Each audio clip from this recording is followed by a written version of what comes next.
आज नगर चर्चा में मेरे साथ शामिल हैं मुकेश भार्गव जी, वार्ड नंबर 44 के रेखा भार्गव के पति। शहर की एक जानी मानी शख्सियत है और राजनीतिक रूप से काफ़ी दिग्गज माने जाते हैं। मुकेश जी, आपका हमारे इस चर्चा के अंदर स्वागत है। धन्यवाद जी आपका। मुकेश जी, आपसे कई सारे सवाल हैं। आप राजनीतिक धड़े के अंदर हनुमानगढ़ की जो राजनीति है, आप मेरे हिसाब से किस बास्केट में आते हैं? यहाँ कई सारे कांग्रेस की बास्केट है। आप अपने आप को पुराने कांग्रेसी बताते हैं और कांग्रेस की दावेदारी प्रस्तुत करते हैं। निसंदेह मैं कांग्रेस मानसिकता का था। कांग्रेस में मैंने बहुत काम किया। कांग्रेस के द्वारा मैंने चुनाव भी लड़े, मेरी पत्नी ने भी चुनाव लड़े। वर्तमान परिस्थितियों के अंदर जिस धड़े की जो बात कर रहे हैं आप, तो मैं गणेश राज बंसल धड़े से हूँ। तो अब गणेश राज बंसल का कौन सा धड़ा है? गणेश राज बंसल कांग्रेसी है या बीजेपी है या फुल कांग्रेस पार्टी है, जैसे हनुमानगढ़ जिले की रवायत है? वो सर्वविदित है, सबको पता है कि गणेश राज बंसल ने कांग्रेस और बीजेपी दोनों पार्टियों को धूल चटा के विधानसभा में प्रवेश किया। निर्दलीय है और शहर के विकास के लिए उन्होंने सत्तारूढ़ पार्टी भाजपा को अपना समर्थन दे रखा है, जो कि निस्वार्थ है। तो आप जब गणेश राज बंसल की बात करते हैं तो आपका कांग्रेस से मुंह भंग होने का या कांग्रेस से वादा खिलाफी का क्या कारण रहा? क्यों वादा खिलाफी हुए? आप तो लंबे समय से राजनीतिक परिवार से जुड़े हुए थे, चौधरी विनोद कुमार जी से। यूं ही कोई बेवफा नहीं होता, कुछ न कुछ तेरी मोहब्बत में कोई ना कोई कमी रही होगी। इसका मतलब मोहब्बत में कमियों की वजह से बेवफाई रही है? नहीं, वो सर क्या था कि जैसे हम नगर परिषद में चुन के गए तो हमारे सामने पहला जो एपिसोड आया, उस एपिसोड में क्या देखा कि बिना कोई लाग लपट के सभी ने अपना समर्थन गणेश राज बंसल जी को दिया। मतलब सबका मिलकर के योगदान था गणेश राज बंसल जी को खड़ा करने में? नहीं, मैं पहले दिन जो हमारा चेयरमैन का चुनाव होता है, हम सभी वार्ड में भी जीत के जाते हैं जी। विनोद जी ने गणेश राज बंसल को प्रस्तुत किया, हम सभी ने उनको चुना। मतलब पहले आशीर्वाद ऊपर से मिला, फिर हाँ, नीचे से सबने समर्थन किया। सब हमारे शीर्ष नेतृत्व की और हमें सब पार्षदों की एक राय थी कि गणेश राज बंसल चुनाव लड़े, क्योंकि चुनाव से पहले भी ये महसूस होने लग गया था कि इस बार के सभापति जो है वो गणेश बंसल जी है। मैं मेरे दर्शकों को बता दूं, मेरे साथ बहुत सी बार दर्शक पूछते रहते हैं कि गणेश राज बंसल राजनीति में पनपा कैसे? तो मित्रों, गणेश राज बंसल राजनीति में इस तरह से बड़े आशीर्वाद से पनपे थे। आप अपनी चर्चा को दोनों, विनोद जी का उन पर हाथ था और पार्षदों का उनके साथ था और जनता का उन पर विश्वास था। जनता के सामने वो पहली बार प्रस्तुत हो चुके थे कि इस बार का जो सभापति बनेगा वो गणेश राज बंसल ही बनेगा। मतलब हाथ साथ था, जनता साथ थी और पार्षद साथ थे। बिल्कुल साथ थे।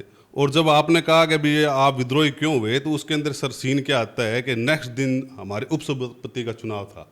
उपसभापति चुनाव के अंदर एक नाम, 2 नाम, 4 नाम, 5 नाम चल रहे थे, तो सभी हम लोगों ने इकट्ठे हो गए, हमारा पैगोडा होटल, हम लोग मतलब सारे पार्षद लोगों ने इकट्ठे हो गए, जो हमारा कैंप लगा रखा था गंगानगर के अंदर। सभापति के अंदर हमारा कैंप लगा था सर मंडावा के अंदर, और उपसभापति में हमारा कैंप लगा था गंगानगर के। तो ये कैंप मतलब भाड़ाबंदी सारे पार्षदों को इकट्ठे सभी होके सर, एक होता है ये सिस्टम, अपने कोई शादी करते हैं, पॉलिटिकली सिस्टम वो एक सिस्टम है, 20-100-200 आदमी जहाँ इकट्ठे होंगे तो वहाँ अपने एक सेफ हाउस के अंदर, जिसको बोल सकते हैं। तो मंडावा कैंप तो गणेश राज बंसल ने किया था? मंडावा कैंप दोनों उन्होंने किए थे, उनकी छत्रछाया के अंदर, उनके सहयोग से या उनके मॉनिटरिंग में अपने कह सकते हैं, हुआ था।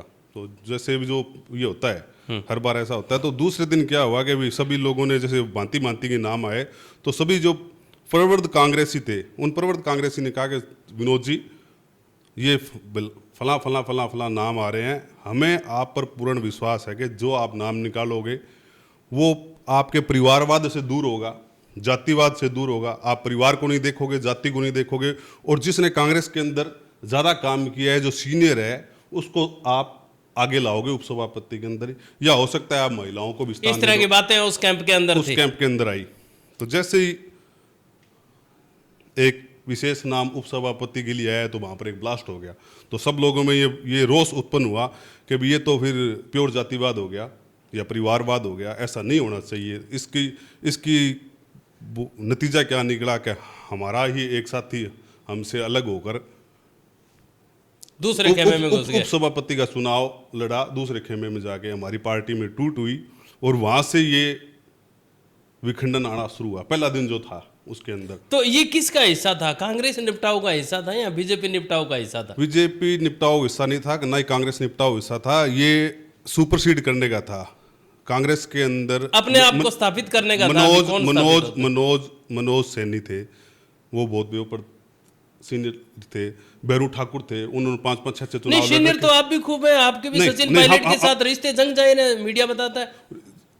आप भी शीर्ष नेतृत्व से जुड़े हुए शीर्ष थे। नेतृत्व से जुड़ा होना एक अलग बात है, राजनीतिक अपनी पहुंच होना एक अलग बात है, परंतु जो बेस लेवल की जो शहर की राजनीति थी उसके अंदर हमसे ज़्यादा सीनियर थे। हम चाहते थे उन सीनियर लोगों को ही आप उपसभापति का बनाएं, परंतु एक जातिवाद का पुट आ गया, एक भाई भतीजावाद का पुट आ गया, वो वहां आते ही वहां ब्लास्ट हो गया, और वो ब्लास्ट वो आगे तक तो चलता क्या रहा। आपकी बार भी वैसा ही कोई ब्लास्ट होने जा रहा है? नगर परिषद के चुनाव तो सामने ही है, फिर वही धड़े हैं, वही 3 गुट खड़े हैं सामने। गणेश राज जी है, चौधरी साहब है और डॉक्टर रामपुर साहब है। अगर ये चुनाव जो गणेश राज जी बंसल जीतते थे तो उसके अंदर यही हुआ था कि भाई भतीजावाद नहीं होना चाहिए और जातिवाद नहीं होना चाहिए, क्योंकि शहर की जनता ने उससे पहले ये जातिवाद का एक जहर महसूस किया था और सभी लोगों ने उनको।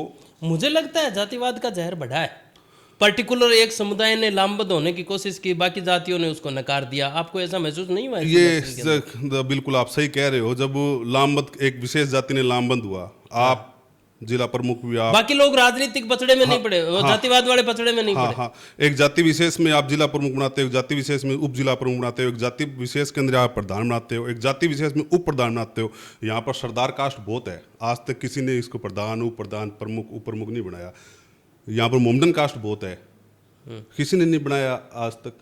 यहाँ पर मूल ओबीसी के उप प्रधान प्रधान नहीं, आप बताओ नाम गिनाओ आप। एक मूल ओबीसी का एक भी आदमी प्रधान या उप प्रधान या उप प्रमुख या उप तो प्रमुख। ये मूल ओबीसी दूसरी ओबीसी, ये दो वर्ग कहाँ से खड़े हो गए अचानक से? वर्ग या ये राजनीतिक देन है? नहीं, राजनीतिक देन नहीं है। जो पूर्व में जिनको आरक्षण मिला वो राजनीतिक रूप से मूल ओबीसी थे, और बाद में जिन जातियों को शामिल कर लिया गया, जो पूर्व में जो थे वो अपने को मूल कह रहे हैं, जो बाद में शामिल हुए उनको वो मूल नहीं। मतलब राजनीतिक आंकलन मूल ओबीसी और दूसरी ओबीसी दोनों को मिला करके आंकलन करती वो है। कई आंकलन बने, जिसमें राजनीतिक रूप से मोमडन्स भी आए, सरदार भी आए, अन्य जातियां भी आई, और मूल ओबीसी और ओबीसी का आप तो योगदान। अब की बार आप जितने भी पार्षद हैं, पुराने पार्षद, मैं शहर के जो पुराने, नई टिकटें तो कैसे होगी, कब डिसाइड होगी, वो बात की बात है। अब की बार अभियान क्या चलेगा? बीजेपी निपटाओ चलेगा या कांग्रेस निपटाओ चलेगा या गणेश को आगे बढ़ाओ चलेगा?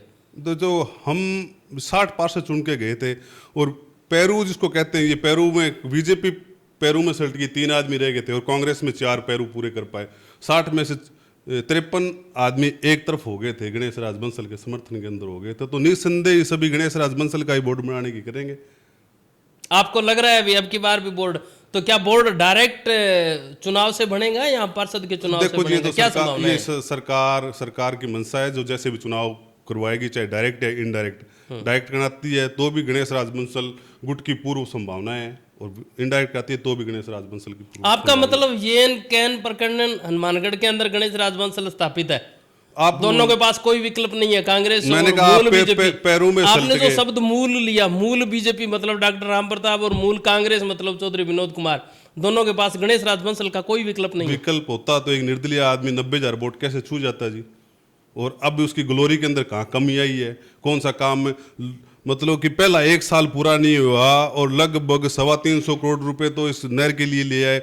800 करोड़ रुपए 1 साल के अंदर जो आदमी लेके आ गया है, पुल के लिए ले आया, स्कूल्स के लिए ले आया, ये 300 बेड का हॉस्पिटल्स बना दिया। कमी कहाँ? ये 1 साल में उसको तो बीजेपी गिना रही है, doctor Ram Pratap and team प्रचार कर रही है, ये बीजेपी ने काम किए हैं, मूल बीजेपी हम है। वो कहते रहे, पर तू जहाँ पर लेटर पैड किसकी चलती है और विधानसभा में जो उठकर जो मांग उठाता है उसी की लेटर पैड सुन में तो मुख्यमंत्री कहते हैं कि हमारे प्रतिनिधि वही हैं जिनको बीजेपी ने टिकट दी थी, तो टिकट तो गणेश राज को नहीं थी, टिकट तो अमित शाह को दी। वो विधानसभा में गणेश राज बंसल गूंजे थे और बोले थे, और उनकी आवाज उन्होंने इलाके की समस्याओं को उठाई थी और सरकार ने उनको दिया था।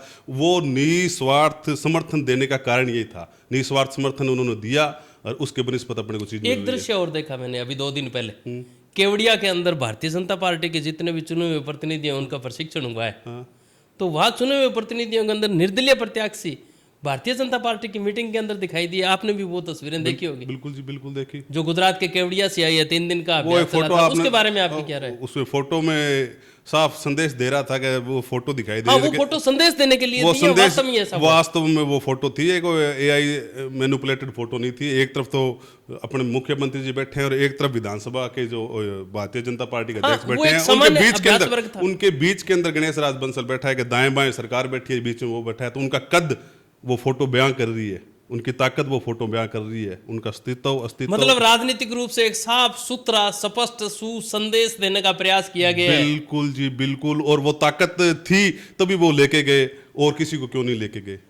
तो आप आगामी क्या इसका नगर परिषद चुनाव में, या आपकी जो टिकट वितरण है, या आपका जो दूसरे अभियान चल रहे हैं, उन पे कोई प्रभाव पड़ेगा इस राजनीतिक कद का? हमारा एक सूत्रीय कार्यक्रम है। हमारा गणेश राज बंसल जो गुट है, उनके सामने मछली की आंख की तरह नगर परिषद चुनाव दिखाई दे रहे हैं, और हम उसको भेज देंगे। वो विजय श्री गणेश राज बंसल टीम आंख की फोड़ेंगे या आंख भेदेंगे? आंख भेज देंगे, भेदेंगे। भेज देंगे। थैंक यू, आप वार्ता में शामिल हुए हमारे साथ, धन्यवाद आपका। जय हिंद। थैंक यू, आपका भी बहुत बहुत धन्यवाद।